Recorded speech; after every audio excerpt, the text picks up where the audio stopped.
Is this 60 or 61. Hello, everyone. Welcome to Lonely Gods episode 61. Oh shit, Death to the Daleks. For some reason, I was about to say the Green Death because that's what I'm editing. But it's because it also says death in the title? yes, they both have death. But I'm David Reinhardt, your host. I'm joined here, as always, by Kate Riley. I sure am me. Yep.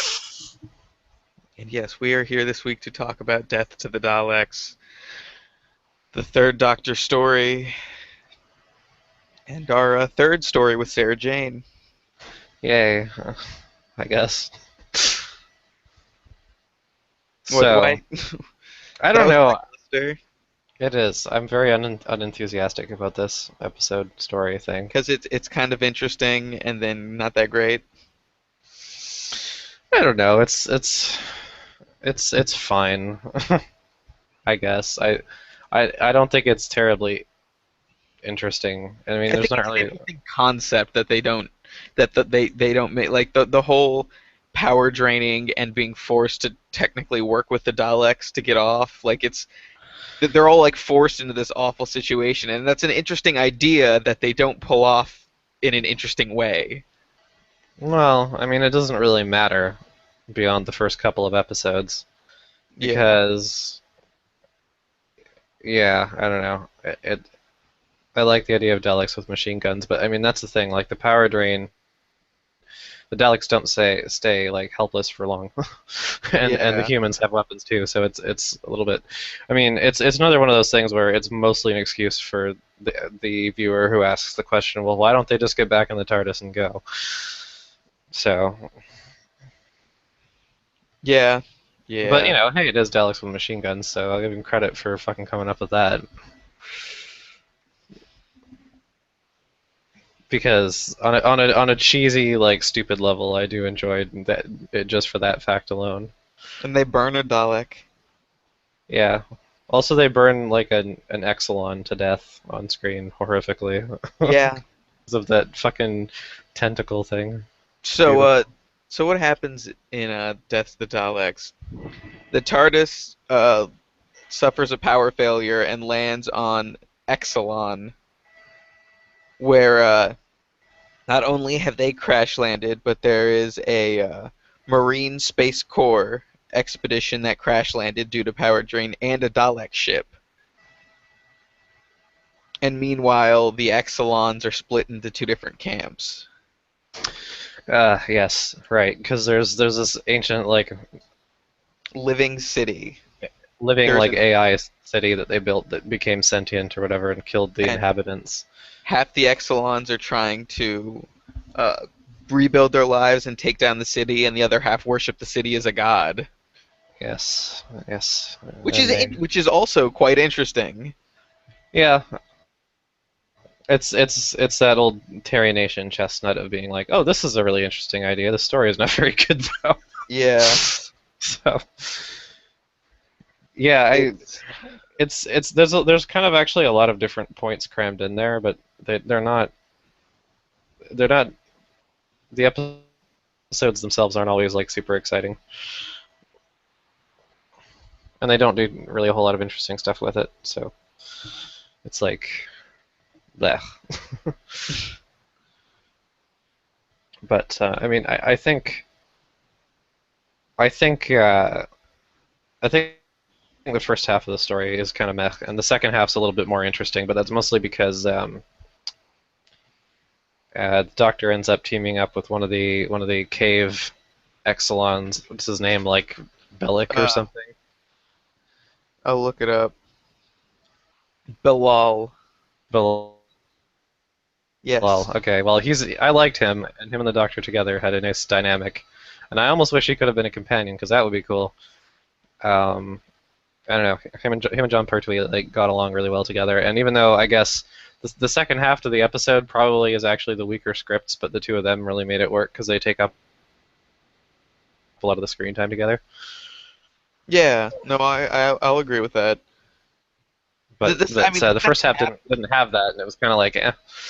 Yeah, the second half of the story is much more interesting, and it's sort of like a navigating the maze inner workings of the city. This guy has kind of a Temple of Doom sort of kind of Yeah, a because thing, they're but trying to you know, basically break into a sentient city. yeah. So I guess they have to enter through like its pooper or whatever and go through all the various tests. Yeah. The Aperture Enrichment Center. Yes, they have to go through the Aperture Enrichment Center. I'm But trying very hard to find things to say about this. I do have some notes, but I don't know if you want to talk about the plot more because really I think you pretty much covered it. yeah, honestly, that's about the whole plot. Um, it's cool. I like that the city has like antibodies, and I like the tentacle things, and The the tentacle fact that things were cool, but I mean, they're not really tentacles. I mean, they look to me like they're mechanized. right, What they remind me of is actually is like the 50s World War of the Worlds movie because there's that famous scene where like the Martian walkers like probe things snakes into the house and it looks a lot like one of the yeah, no, tentacles and they have to bash it with an axe or whatever. Those things remind me of, and they're fucking deadly because they're like lighting people on fire and blowing up Daleks and shit, and like nothing hurts them. It's really quite good, and I like it. yes, I did like, and I like that they actually talk to it. Yeah, Like, it was interesting to give it a voice as a sentient being. And even though the effect was really goofy, I like the city like melting at the end. uh, yeah. That I don't like the city model very much. No, this the sequence itself and the model aren't great, but the fact that like it like loses its consciousness and like falls apart is a really cool way to have it go out, you know? I guess, but it was poorly done, and I just Yeah. like Oh that yeah. entire city model wasn't like very good because like in the first few episodes you see it kind of like on in the distance like sort of hilltop type thing, but they never quite got the scale right. So like they didn't shoot like up at it or anything, so it doesn't look like it's a big thing in the distance. It looks like a small thing that's close, um, and that's very obvious, at least to me. Yeah. And it's an effect. All of the effects they did would have looked much better in black and white. Yeah, I think that's what I said to you last week when you were watching this, because you were pretty impressed with the destruction of the city. But for me, like, it's the city model is quite obviously carved out of styrofoam, and that's not a bad thing in itself because a lot of the fucking a lot of the fucking stuff on Doctor Who is made out of styrofoam because it's fucking cheap, and that's okay because usually they disguise it fairly well. But this is I don't know if they were just lazy or if the city was just meant to be white, but that does mean that it is styrofoam and it looks like styrofoam.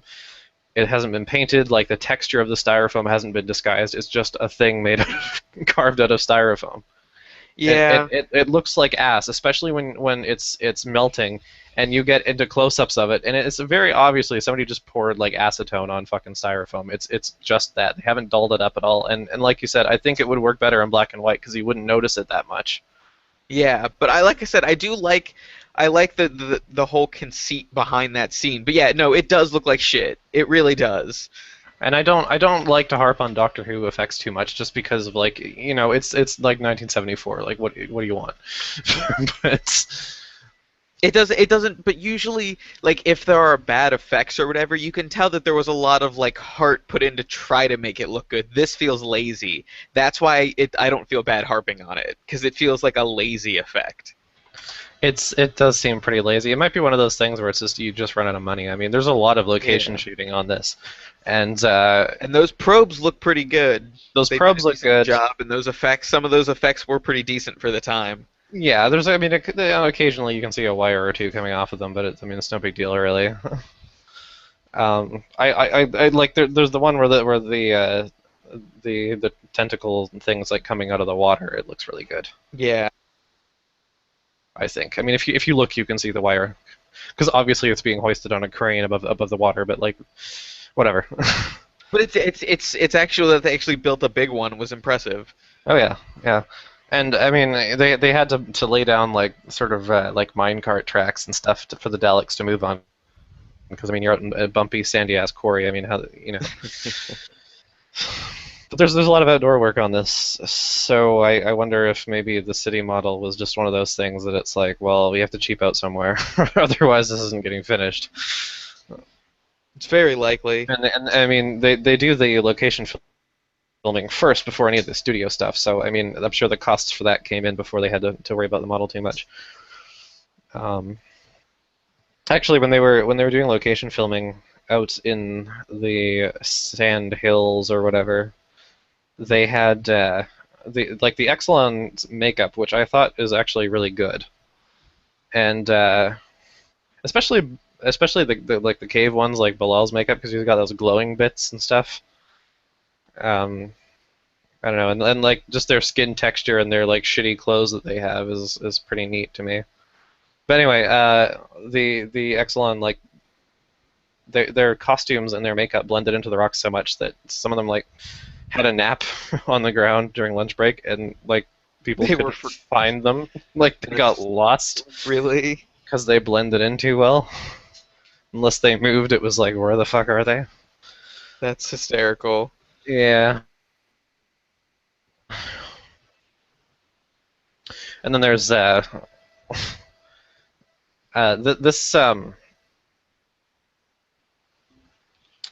Yes.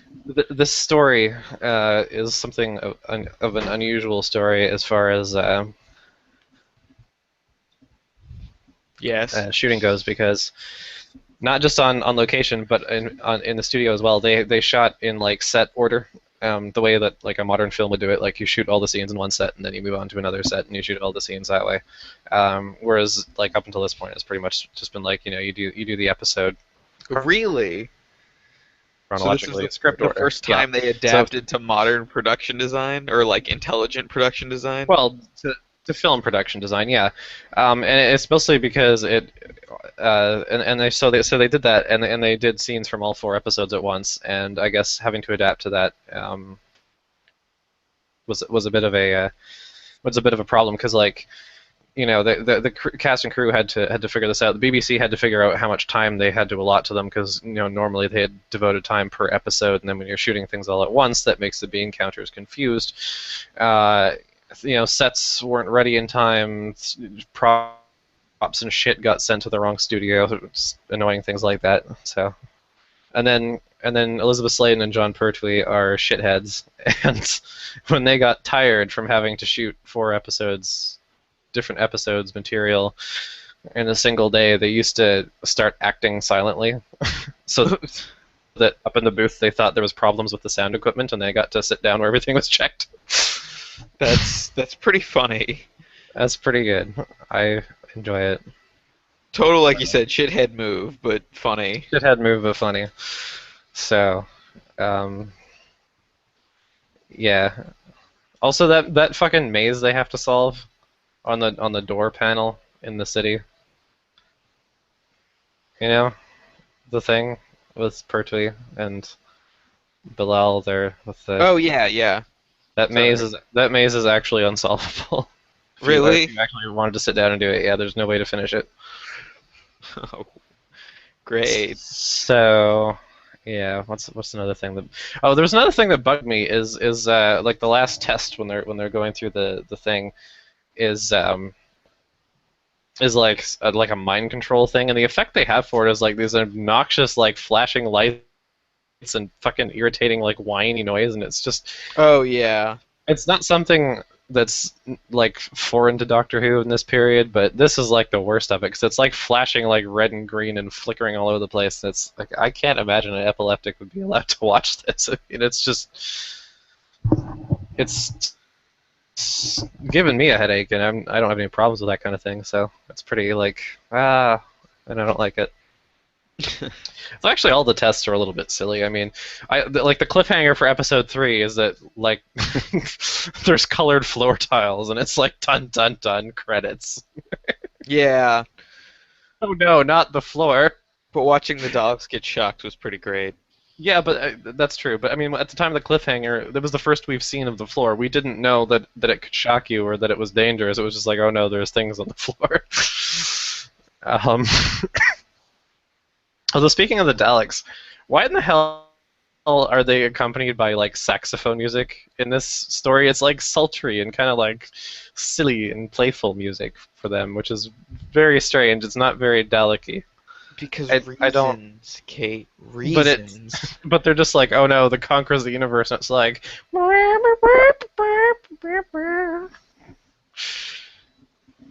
I don't get it. I don't get it. Do you have to get it? Is Yes, it I necessary? don't. Why they're the conquerors of the universe? Why in the hell are they? I don't. Because I like that they have little model TARDISes for shooting practice. they That's hate the adorable. Doctor. Well, no kidding. They But, hate him. yeah, that's pretty much all I have to say Uh, wow, this is gonna be a short episode, isn't it? for an episode. But I, I don't know what else to say. Well, I mean, yeah, it was only 4 episodes. Oh, you yeah. know what? You wanna talk about some stuff? Well, thank Christ it is only 4 episodes. Actually, I don't think I could have stood 6 of this. It would have been really slow. It would have had to been better for it to be 6. But I have some stuff we can talk about. Okay. So I listened to 3 different audio dramas since last week. Did you? Yeah. 2 First Doctor and 1 Eighth Doctor. Aha. Um, I listened to Rise and Fall was the first one, which was right after Reign which of one? Terror. Yeah, Reign of Terror after the French Revolution, which is about uh, the Doctor, Ian. It was just the Doctor and Ian, right? Yeah, well, I mean, Yeah. Barbara and Susan are there, but I Are think there, but they they're not don't. really part of the story. The Doctor and Ian experience an entire the rise and fall of an entire civilization. Um, in that in the moment of them stepping outside, looking at it, and stepping back into the TARDIS. Yeah, because I mean, to them, it's normal time and everything's like zipping around and fast forward.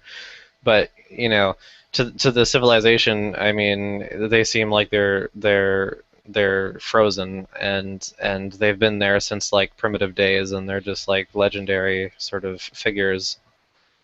Yeah, And and they're as their huge. technology progresses, the aliens realize that, well, at least one of their scientists realize that they're not frozen. They're just moving very slowly in a different like time stream or whatever.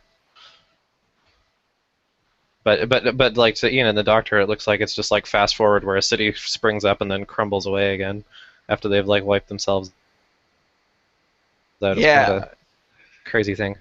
it was Because it like was when they start it out, was they're on all, a hill by a lake, and by the time it's over, they're in the middle of like an urban sprawl. yeah. So it's cool, and I mean it's only the one episode too, which Yeah, is it was just a fascinating little episode. It a little was, short story, which is cool. yeah, I managed to just sit there and enjoy it. It was nice. Pretty good. And then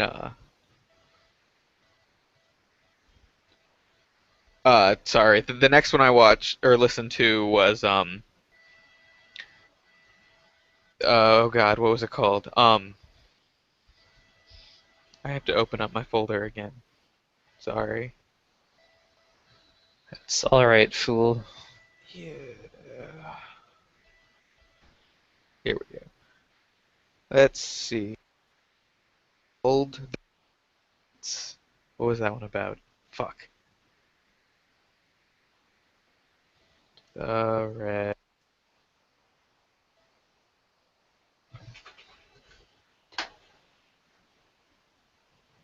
Mm-hmm. Why can't? Why do you not remember this either?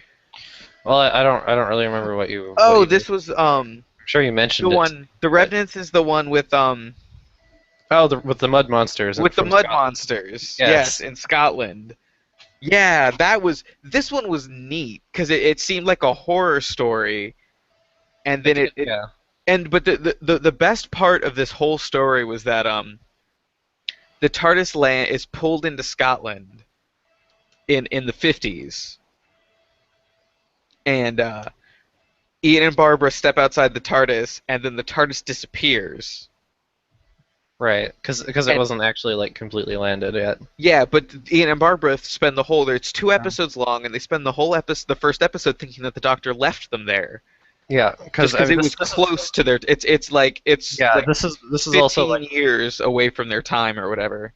right, but like this is also like right after he left Susan behind, which is why they're suspicious of it. That maybe he's just gonna get rid Yeah. of all of them. Isn't this yes immediately after, right?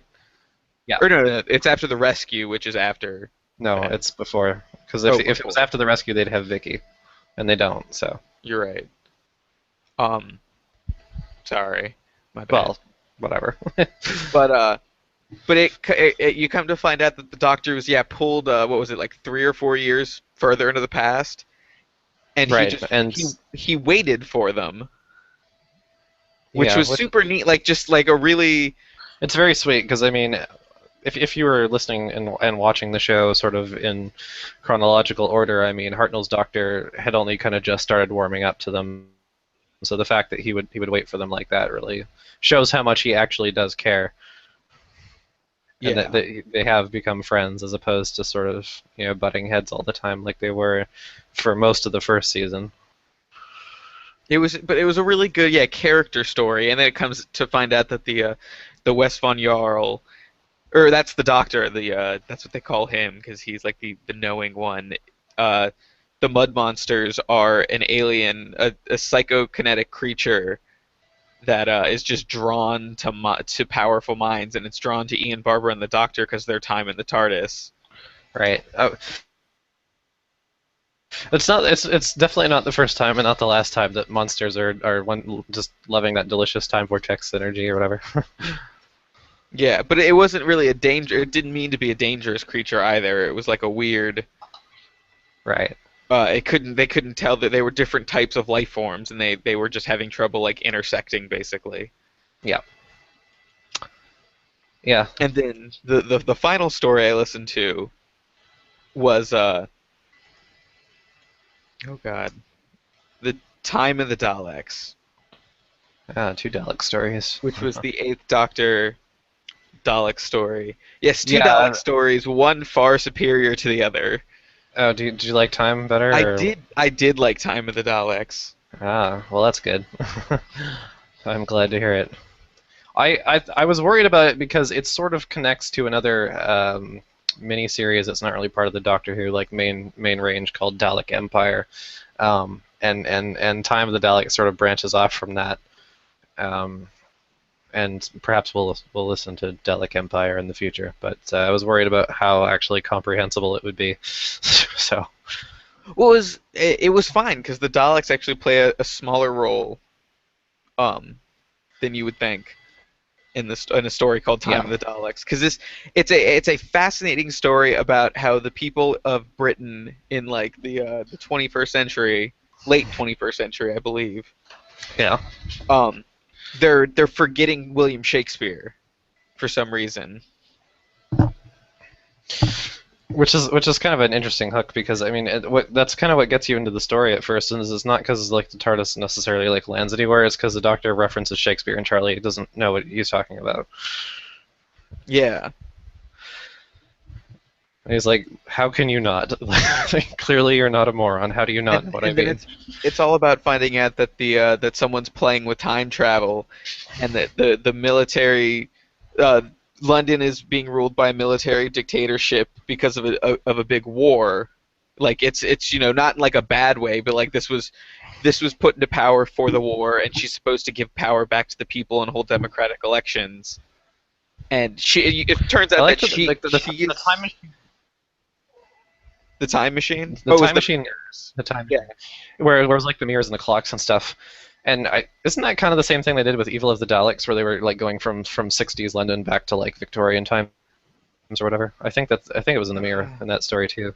Maybe, I don't know, but it was a really Which interesting. is pretty cool because it lets them do creative things like using it kind of as a transport system. Like when the Daleks have like locked down the palace or whatever, the Doctor asks for like sandwiches and like spreads out the tinfoil as a reflector and jumps into it. Yeah, it's because of the all of which the is weird time weird, but vortex energy floating around. That's why it's possible. yes. Well, it's possible because it's Doctor Who, and Doctor Who is largely nonsense. Yeah, but that's I'm okay with that. Yeah, I'm fine with that too. And yeah, it's all about the Daleks are actually trying to use the mirrors to insert themselves in the past of human history because it's all dealing with changing the past and it's causing ripples into the future. But the big event that's happened hasn't solidified yet, so there's still like time to stop it. But Mhm. oh, you find out that the lady the general ruling Britain is certifiably insane and is trying to steal William Shakespeare from history because no one but her can know because no one else deserves to know the greatest playwright in history. Which is it was an interesting twist that no, she's just nuts. But most of the people working with her knew that and were trying to figure out what was going on. And like you find out that one of the scientists who made time travel stole William Shakespeare as a child out of time to protect him from whatever they were actually trying to plan.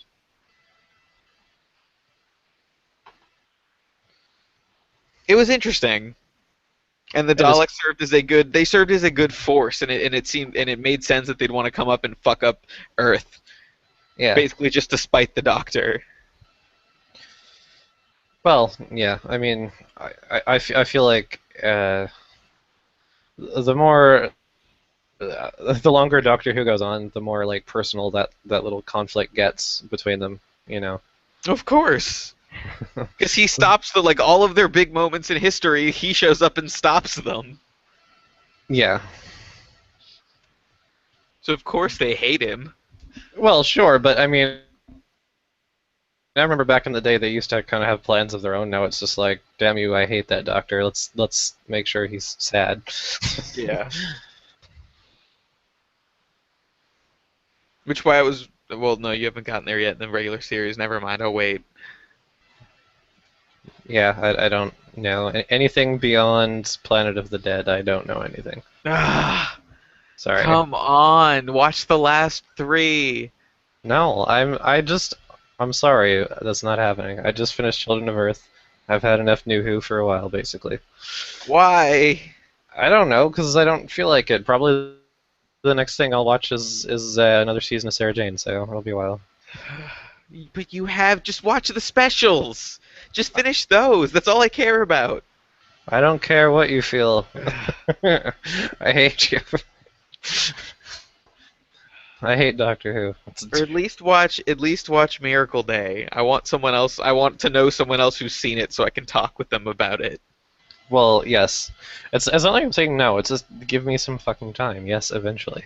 Okay, whatever. I watched all of fucking Veronica Mars in a week. Yeah, good for you. I'm watching like 7 or 8 shows at a time on any given fucking day, so So am things take I. I longer. keep up with TV. I haven't. So just pretend I'm literally like 5 years behind, okay? You are. Yes. All right. So we will be back next week with shit. What are we watching?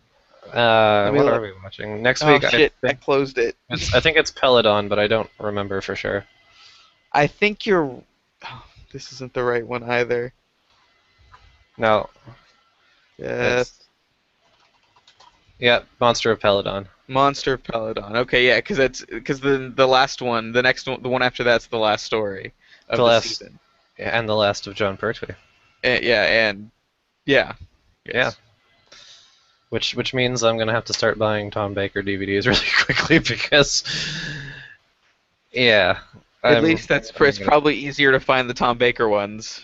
Well, a lot of them are. Well, some of them are actually quite cheap because there's so many of them. A lot of his are by default older releases, I guess. Well, everyone loves Tom Baker the most for the most part. Yes. Tom Baker is the stereotypical favorite Doctor, Well, at least as far as or he classic series was. goes, he Yeah, was he until was. David Tennant came along. Though now some people say Matt Smith is the best. Some people also enjoy prune juice, so That I don't know why I'm being so mean. I haven't seen anything from Bad Smith. yeah, seriously. I don't. I'm just being catty. I don't know why. But yeah, so thank you everyone for listening, and we'll be back with Prisoner of Peladon, and I may have listened to some, if not all, of the Torchwood audio dramas by Oh, then. We shall yes. see. Next audio, as far as Hartnell goes, will probably be Rocket Man. After that, I'd have to check. Okay. Anyway, Well, bye there you everyone. go. Goodbye.